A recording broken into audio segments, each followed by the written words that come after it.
Monsieur le ministre d'État, Mesdames et Messieurs les ministres, Monsieur le Président Patrick Martin, Mesdames et Messieurs les adhérents du MEDEF, les chefs d'entreprise qui êtes là, et Mesdames et Messieurs.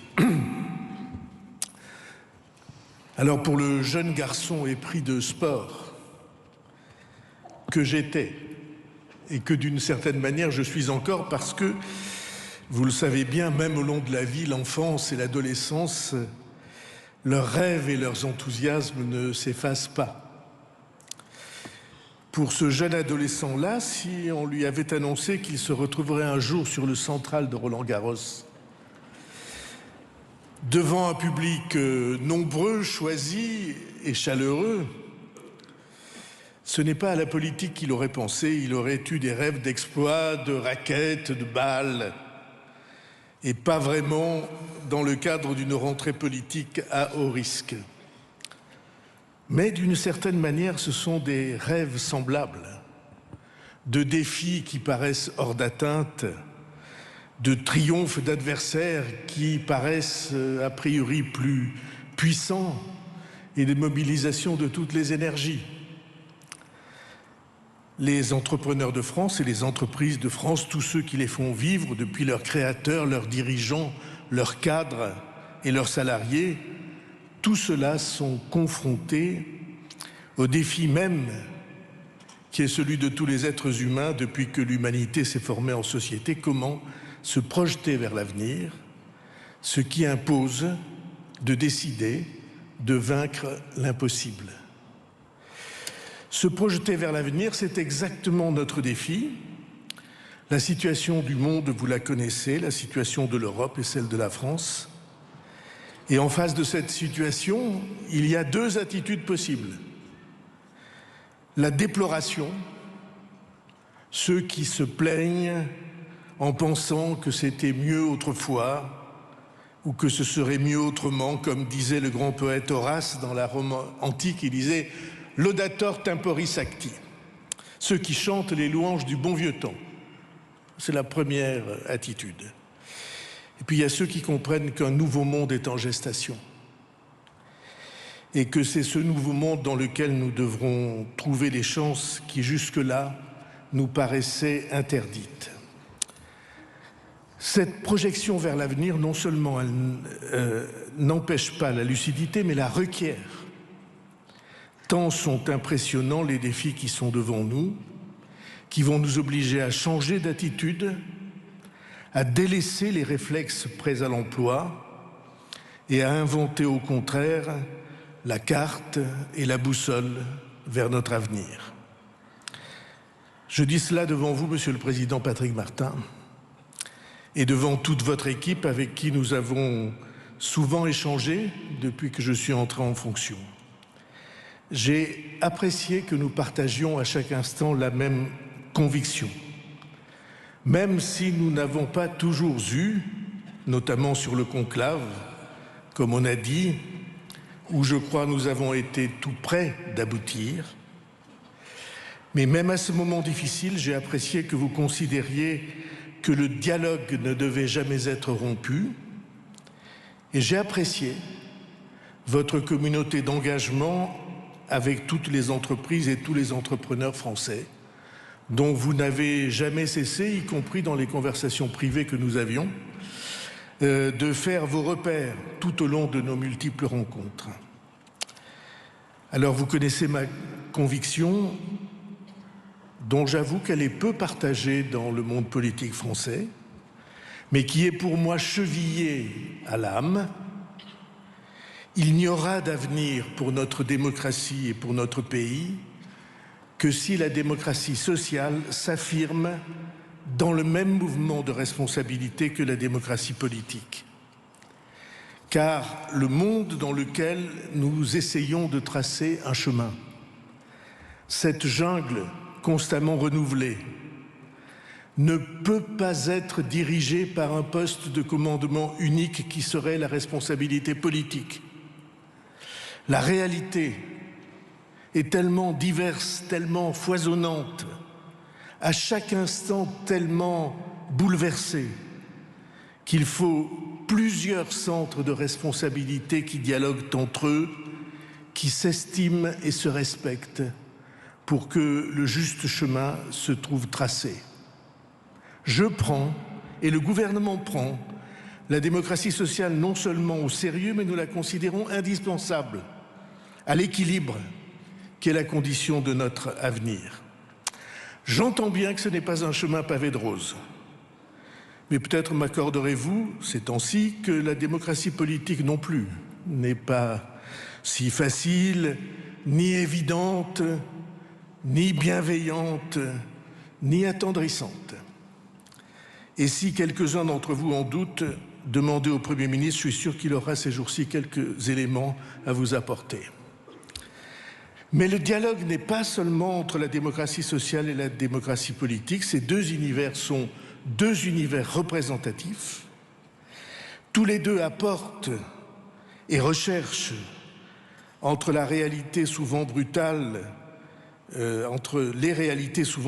de la vie des médiations. Alors dans l'Antiquité, et notamment dans la Grèce ancienne, c'était le rôle qui était dévolu au théâtre. On disait que la fonction du théâtre, c'était la catharsis, la purgation des passions.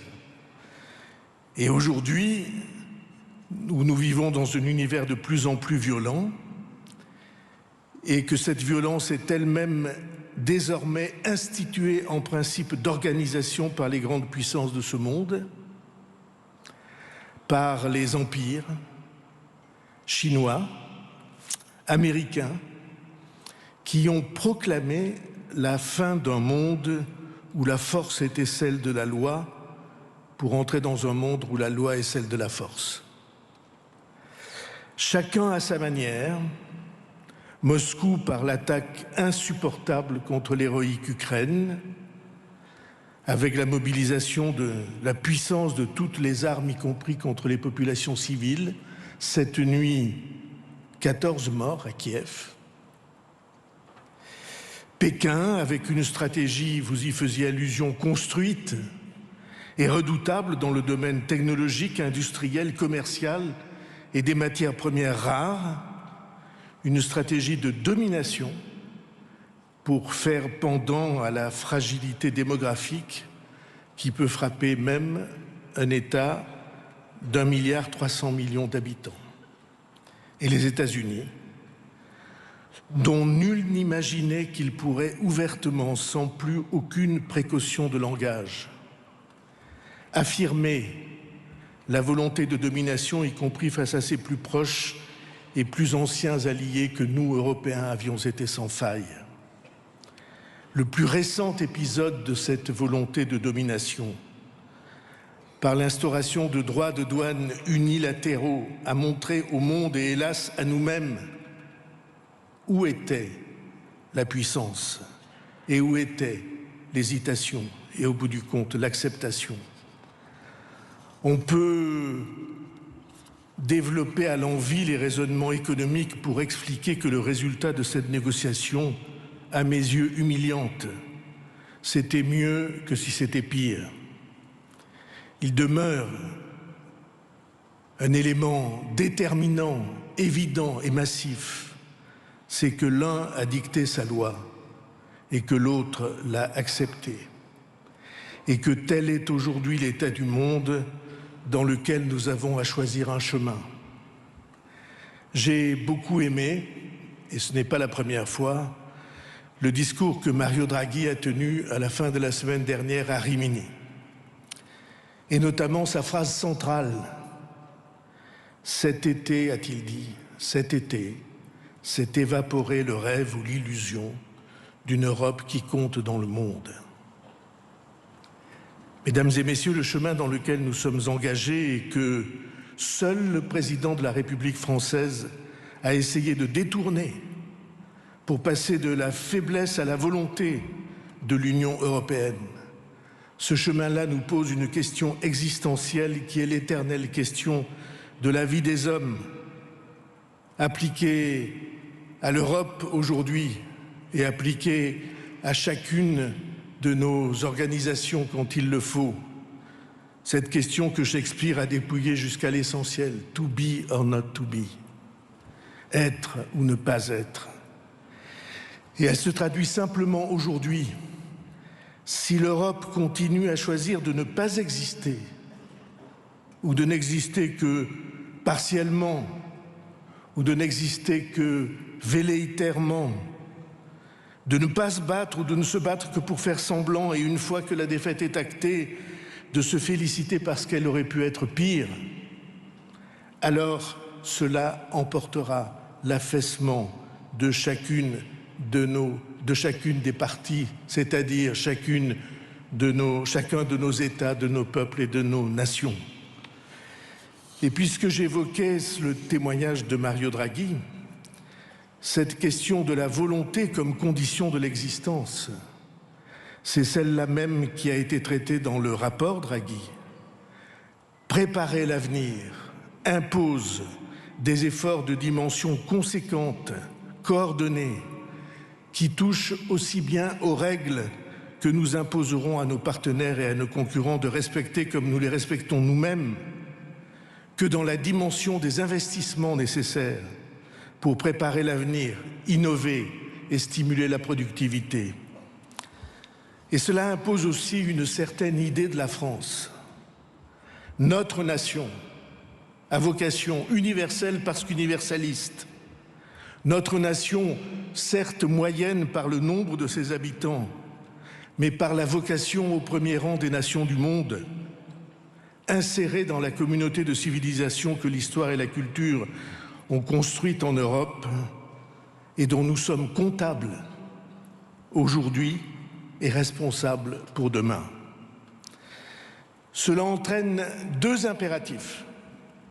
Le premier de ces impératifs est de mesurer nos atouts, nos forces, à nul autre pareil. Il n'y a pas d'autre puissance moyenne par le nombre qui, comme nous, et il faut d'abord en rendre grâce aux générations précédentes, il n'y a pas d'autre nation qui, comme nous, ait été capable de construire une capacité scientifique, des capacités technologiques, des démarches industrielles, telles que nous existons au premier rang dans l'univers du spatial, en produisant des lanceurs et des satellites qui se déploient sur la planète, dans l'univers de l'aviation, avec les meilleurs avions du monde, aussi bien dans l'univers civil que dans l'univers de la défense, avec les meilleurs hélicoptères du monde. Je le dis avec un soupçon de fierté régionale, des sous-marins nucléaires, dans le transport, avec de très bonnes automobiles, même si le cap des mutations est difficile à passer, notamment en raison des concurrences abusives. Une présence reconnue dans tout l'univers intellectuel de la planète, dans le domaine des mathématiques, de l'intelligence artificielle, de la physique, de la chimie, de la pharmacie, de la génétique, de l'agronomie, de l'algorithmique, de la robotique. Et ce déploiement au sommet de la pyramide de l'œuvre humaine, ce ne sont pas des réussites du passé, ce sont des réussites actuelles qui ont tout pour se déployer dans l'avenir. Il n'est pas de nation de taille comparable, et même de beaucoup plus grande taille, qui puisse revendiquer des réussites aussi impressionnantes. Et ces dernières années, depuis 2017, grâce à l'obstination du président de la République, grâce à une politique appuyée sur des événements comme Choose France et des actions puissantes comme France 2030, ces aptitudes se sont encore développées. Hélas, cette médaille qui devrait être brillante a son revers. Et ce revers se traduit, par exemple, dans les chiffres du commerce extérieur. Je me souviens que vous m'aviez invité, alors que j'étais commissaire au plan, pour analyser ensemble ce que nous dit le bilan produit par produit du commerce extérieur. Et le constat que nous sommes obligés de tirer, nous sommes les plus forts dans ce qui est le plus difficile et nous sommes dépassés dans ce qui devrait être le plus accessible si nous avions une volonté coordonnée.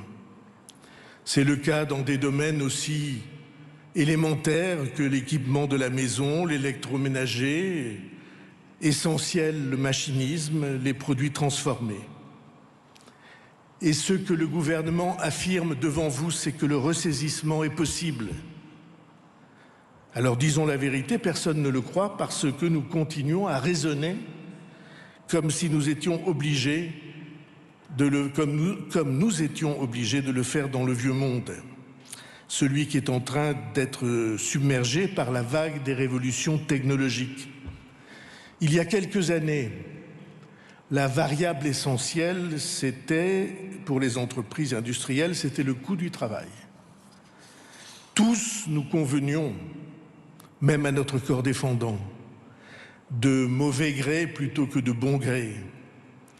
Mais nous étions bien obligés d'en venir à la conclusion qu'avec un coût du travail 5, 8 ou 10 fois moins cher en Extrême-Orient qu'il ne l'était chez nous, les délocalisations lointaines ou un peu plus proches étaient devenues inéluctables. Cette variable déterminante, sans doute, elle n'est pas complètement effacée, elle n'a pas disparu complètement, mais elle est en partie en train d'apparaître comme effaçable dans beaucoup de domaines de l'activité de production.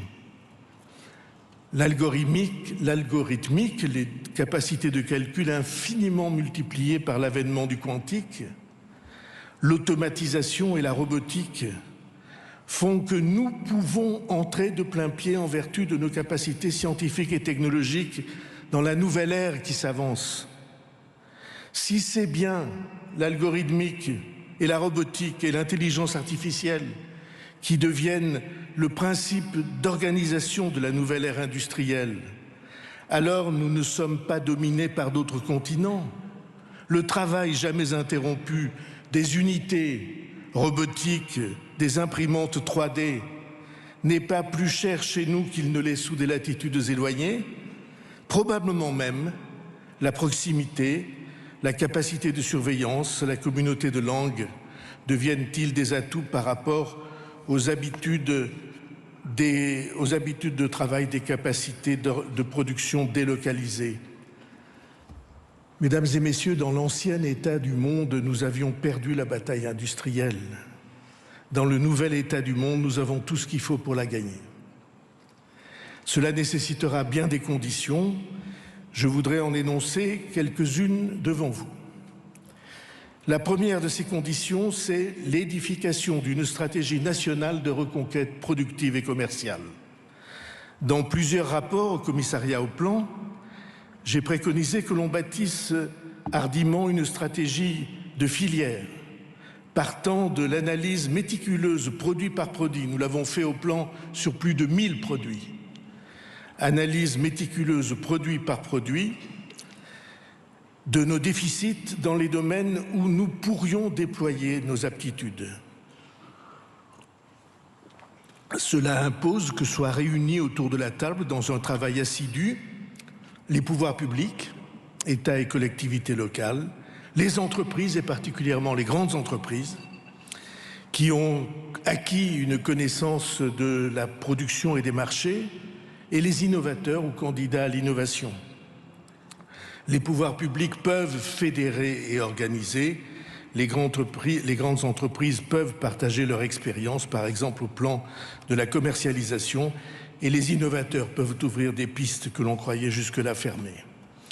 Je voudrais insister sur ceci, nous sommes devant un grand effort national qui impose que l'on considère qu'au-dessus des intérêts particuliers, au-dessus même de l'intérêt social des entreprises, il existe un intérêt national auquel chacun peut participer de l'endroit où il se trouve avec sa capacité. Cette entreprise de reconquête exige le dépassement et la mise en commun des capacités dont les pouvoirs publics seuls, ni les entreprises seules, ni les innovateurs seuls ne peuvent assurer la matérialisation. Cette fertilisation croisée, comme on dit en génétique, c'est la condition même de la reconquête du génie français. J'introduis une question au passage qui est souvent posée. Est-ce que ce génie français est contrarié par l'impératif européen? Je crois le contraire. Là encore, il y a fertilisation croisée. Ce n'est pas parce qu'on bâtit une communauté qu'on renonce à son identité.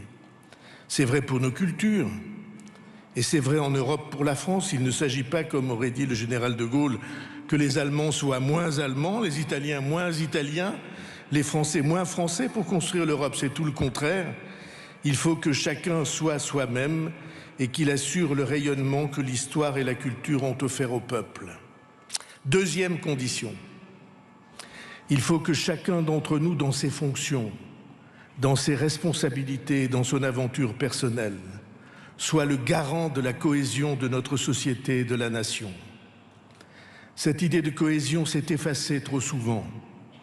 Elle est aujourd'hui presque ruinée par la violence des conflits, par ceux qui refusent toute autre perspective que l'affrontement intérieur, la guerre des uns contre les autres, la guerre des classes et des castes, la volonté de transformer toute tension en affrontement et tout affrontement en guerre civile, ce dévoiement de la juste défense des intérêts des uns et des autres est une menace mortelle pour la nation. La décision que j'ai prise et sur laquelle je reviendrai dans une minute, d'engager la responsabilité du gouvernement pour que nous soyons assurés que nous partageons le constat de la situation de notre pays, de sa gravité et de son urgence. Cette décision est une réponse à l'ère des mises en accusation, des injures, des blocages, dont notre pays, pas plus aujourd'hui qu'à aucune autre époque de son existence, ne se relèverait. Le gouvernement, quel qu'il soit et de quelque orientation qu'il soit, s'il n'est pas défenseur de l'unité nationale, de la cohésion et de la compréhension mutuelle, trahit sa mission. Et c'est la même chose dans l'univers des rapports sociaux. Dans la conception qui est la mienne, et j'en suis sûr la nôtre, l'entreprise n'est pas responsable que de l'intérêt de l'entreprise. Elle est responsable de la cohésion du pays autour de ces entreprises. Les organisations syndicales ne sont pas responsables que de l'intérêt de leurs adhérents, des salariés ou des cadres. Les organisations syndicales sont responsables de la solidarité du pays avec les travailleurs. L'administration n'est pas responsable que du contrôle et du respect des normes et de la sévérité des sanctions. L'administration est responsable de la reconnaissance que le pays doit construire autour de ceux qui font respecter ses règles et ses lois.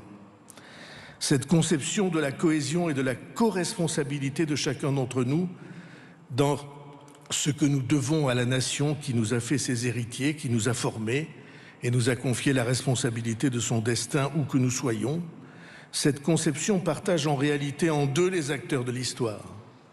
Ceux qui veulent qu'on avance ensemble et ceux qui veulent que la société soit un champ clos où nous nous affrontons. Peut-être y a-t-il eu des époques dans lesquelles chaque pays vivant enfermé dans ses propres frontières, on pouvait considérer que la logique de l'histoire était la lutte des uns contre les autres. Mais nous savons que la France a failli en mourir. Elle a failli mourir de ces guerres de religion, elle a failli mourir dans la terreur révolutionnaire. En tout état de cause, aujourd'hui, l'idée d'un pays fermé sur lui-même dans lequel on s'affronterait pour savoir qui va dominer les autres, cette idée n'est plus viable, car nous sommes dans un monde ouvert et nos divisions internes nourrissent notre faiblesse. Et notre faiblesse nous met à terre dans la compétition internationale. La question n'est pas de savoir qui va gouverner le bateau et n'importe ceux qu'on jette à l'eau. La question est de savoir si le bateau va pouvoir affronter la haute mer, arriver à bon port, et nous sommes tous sur le même bateau. Troisième condition, plus matérielle, la question des investissements. Il n'y a pas d'aventure industrielle imaginable sans accès à l'investissement. C'est vrai dans tous les secteurs. Et la question pour le gouvernement de la garantie, de la facilité d'accès aux ressources qui permettent les investissements est une question centrale. Permettez-moi de dire un mot au passage du secteur du logement. Je sais qu'il y a des approches différentes et des débats, mais dans la crise du logement que nous vivons aujourd'hui, la question de l'incitation à l'investissement est une grande question. C'est pourquoi j'ai inscrit dans mon discours politique général le sujet de l'investissement privé, le statut du bailleur privé que nous devons définir pour réorienter ou pour apporter une sève nouvelle à un secteur crucial aujourd'hui en difficulté. Quatrièmement, et nous abordons ici le sujet même du moment de vérité que j'ai voulu clarifier avec l'ensemble des Français et leurs représentants parlementaires. Nous vivons un moment critique de notre histoire nationale. Et tous les atouts que j'ai décrits, auxquels il faut ajouter la chance de cette histoire dont nous sommes les héritiers, de ces paysages que nous avons reçus, de la richesse culturelle de notre pays, tous ces atouts sont menacés. Et chaque entreprise, comme chaque famille, se trouve menacée par la dérive de nos comptes publics. Pas besoin d'insister auprès de vous sur la menace d'asphyxie que nous subissons. 3 350 milliards d'euros de dettes accumulées sur les 50 dernières années. Et ces 3 350 milliards d'euros de dettes nous obligent à mobiliser des sommes colossales et toujours croissantes, toujours plus importantes, pour faire face à nos annuités. Au début des années 2020, c'est-à-dire hier, nous étions à quelques 30 milliards d'euros de charges de la dette pour notre pays. Nous sommes passés à 40 milliards, puis à 50 milliards. L'année dernière, en 2024, c'était 60 milliards. Cette année, ce sera 67 milliards. L'année prochaine, 75 milliards.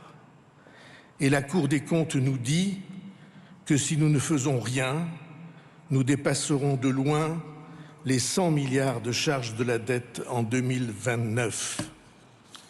Et il y a un autre chiffre très simple pour comprendre ce qui se passe. La France, à son rythme de croissance actuel, crée chaque année 50 milliards de richesses supplémentaires. L'année dernière, nous produisions 3 000 milliards. Cette année, nous allons produire 3 050 milliards. Sur ces 50 milliards, la moitié à peu près sont captés par la dépense publique et par les prélèvements. Et sur les 25 qui restent, 10 sont consacrés à la charge de la dette, 10 milliards de plus. Et qu'est-ce qui reste pour la vie du pays ? Alors il y a des gens qui nous disent « c'est pas grave, vous exagérez, cette dette, vous inquiétez pas, on la remboursera jamais ». Et tout va très bien, Madame la Marquise. Cela se trompe et en réalité, il nous trompe. Il suffit de regarder l'exemple de tous les pays qui nous entourent, l'Espagne, le Portugal, l'Italie, sans même aller jusqu'à la Grèce, qui ont été obligés dans les années 2010 à consentir des sacrifices sans précédent pour redresser leurs comptes publics. Et il faut des années pour s'en relever ou pour ne pas s'en relever. Les premiers de ces sacrifices, ils sont immédiats, ils sont parfaitement compréhensibles, parfaitement vérifiables en passant les frontières. On commence par couper dans les retraites, on coupe dans les salaires de la fonction publique et on crée des impôts pour 4 ou 5 points de TVA dans chacun de ces pays. Et qui paie tout cela ? Mesdames et messieurs, ce sont les plus faibles, ce sont les plus fragiles, ce sont les jeunes femmes qui élèvent des enfants toutes seules, ce sont ceux qui ont les salaires moyens et plus encore ceux qui sont dans la précarité. Tous ceux qui n'ont pas voix au chapitre et qu'on condamne parce qu'on refuse d'ouvrir les yeux. Et il y a une deuxième catégorie de population qui est victime, et c'est insupportable si on y réfléchit. Ce sont les plus jeunes. Nous sommes en train d'accepter qu'ils soient réduits en esclavage en les obligeant pour des décennies à rembourser les emprunts qui ont été décidés le cœur léger par les générations précédentes. Et il y a plus vicieux encore que cet héritage que nous allons leur laisser, il y a plus obscène. Un certain nombre de ceux qui sont responsables dans leur génération de cette situation ont réussi à convaincre les plus jeunes qu'il fallait qu'ils manifestent pour demander encore plus de dettes. Ça me rappelle, vous savez, ce grand roman d'Orwell qui s'appelle 1984. La liberté, c'était leur devise, la liberté c'est l'esclavage. Et cette guerre de génération est un des stigmates les plus révélateurs de la désinvolture de notre époque à l'égard des responsabilités qui sont les siennes. Voilà la question que j'ai décidé, et le gouvernement avec moi, d'affronter depuis les premiers jours en parlant d'Himalaya des difficultés, avec une conviction que je vérifie tous les jours. Si nous choisissons le redressement, il faut que nous consentions comme peuple des efforts importants mais supportables de freinage de nos dépenses. Ce n'est pas l'austérité, contrairement à ce qu'on dit. C'est un freinage des dépenses supplémentaires pour que le pays se ressaisisse et pour que, après encore 3 années supplémentaires, si nous sommes sérieux et respectueux des plus jeunes, nous en reviendrons à l'équilibre de la dette, c'est-à-dire au point où la dette ne grossit plus chaque année. Voilà le plan, et voilà ce qui justifie les 44 milliards de maîtrise que nous avons proposés et qui sont l'étape nécessaire sur le chemin du rééquilibrage. Nous avons indiqué précisément les propositions qu'on pouvait faire, qu'on pouvait imaginer pour arriver à cet équilibre. Ces propositions peuvent toutes être discutées. Elles sont amendables à condition qu'elles ne remettent pas en cause le résultat de l'effort nécessaire. Mais ma conviction, ma certitude, c'est que cette volonté ne peut pas exister sans prise de conscience des Français. On l'a bien vu depuis des semaines. Au lieu de prendre en considération la nécessité de l'effort, les débats se sont concentrés sur des mesures. Par exemple, la proposition que j'avais faite des jours fériés, que j'avais proposé de transformer en journée d'activité pour le pays. Alors il faut vous donner la mesure de ce débat pour voir sur quoi on s'est concentré. Sur les 44 milliards nécessaires, les jours fériés, c'est à peine plus de 4 milliards. Si quelqu'un pense qu'on peut chercher d'autres jours fériés, soit. Si quelqu'un imagine d'autres moyens, je suis ouvert à la discussion. Mais je pense qu'il y a de grands progrès à faire, par exemple que c'est une remarque de bon sens que le mois de mai est le mois le moins travaillé de l'année, en dehors des 2 mois de l'été. Une politique nécessaire, urgente, ne peut pas se mettre en place si les Français n'en partagent pas la nécessité. Sans ça, c'est l'épreuve de force, avec la stigmatisation, la mise en accusation des responsables, accusés de défendre des intérêts particuliers, par exemple ceux du patronat ou ceux des riches, alors qu'il s'agit de la sauvegarde du pays, alors qu'il s'agit purement et simplement et élémentairement de la sauvegarde de la France. Et je n'accepte pas que cette sauvegarde soit transformée en guerre du haut contre le bas, des pouvoirs contre les Français. C'est cet impératif de prise de conscience de la cohésion du pays nécessaire que permet seul l'effort partagé qui m'a conduit à la décision que vous savez et qui sera tranchée le 8 septembre. J'ai dit effort partagé et cohésion du pays. Je veux affirmer devant vous qu'il n'y aura cohésion autour de l'effort que s'il y a justice. Permettez-moi d'illustrer devant vous 2 chapitres de cette justice. Un débat s'est développé autour d'un rapport du Sénat sur les aides publiques aux entreprises.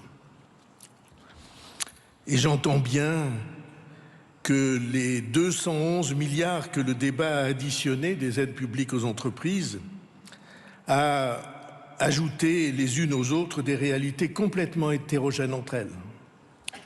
des allègements de charges qui ne sont pas seulement au bénéfice des entreprises, mais d'abord au bénéfice des salariés qui autrement n'auraient pas trouvé d'engagement, des crédits d'impôt, comme le crédit impôt recherche, et des prêts de toute nature. Ce chiffre de 211 milliards est donc largement sujet au débat. Mettons qu'il reste une centaine de milliards qui proviennent d'aides directes ou indirectes aux entreprises. Et je pense que nous devons, à l'égard des entreprises comme à l'égard de toutes les catégories de Français, réfléchir à un nouvel équilibre. J'ai proposé, et j'ai été heureux de lire que Patrick Martin était en accord avec cette démarche, qu'on recherche des allègements de ces contributions, compensés par des allègements d'obligations paralysantes qui vous sont imposées, simplification, allègement de normes, et qu'on se mette tous ensemble à préciser toutes ces décisions que j'ai proposé de trancher par ordonnance pour que le débat ne s'enlise pas. Le deuxième impératif de justice est qu'il faut que nous garantissions aux Français que les plus aisés dans la société, les plus favorisés, dont beaucoup, je le sais bien, ont construit pierre à pierre leur situation, que ceux-là vont participer à l'effort national, à la juste mesure de leurs capacités. J'ai proposé que ce soit avec les commissions parlementaires de l'Assemblée nationale et du Sénat que nous précisions cet effort, dont je veux simplement affirmer qu'il ne devra pas toucher l'outil de travail. Nous devons considérer l'investissement productif comme un trésor national. Tout ce qui amoindrirait le redressement productif tout ce qui amoindrit le redressement productif détourne et le détourne de notre pays, tout ce qui pousserait au déplacement des investisseurs, nous devons le considérer comme un risque. Mais nous devons aussi considérer comme un risque un certain nombre de dispositifs d'évasion fiscale, d'optimisation multipliée. Je le dis devant vous, dans le budget qui sera examiné cet automne, la justice est la condition même de son acceptation et de son soutien, non pas par les parlementaires, mais par les Français. Voilà l'essentiel de ce que je voulais soutenir devant vous. Importance centrale de l'entreprise, importance centrale de l'innovation dans le nouveau monde où nous allons entrer, importance centrale de la responsabilité partagée au sein de la démocratie sociale et de la responsabilité partagée pour soutenir la démocratie politique lorsqu'elle propose des décisions vitales et essentielles. Un monde est en train de s'éteindre, un nouveau monde est en train d'apparaître. Dans ce nouveau monde, nous avons décidé non pas de subir, mais d'agir. Et cet impératif de l'action, j'ai été heureux de le partager cet après-midi avec vous. Merci beaucoup.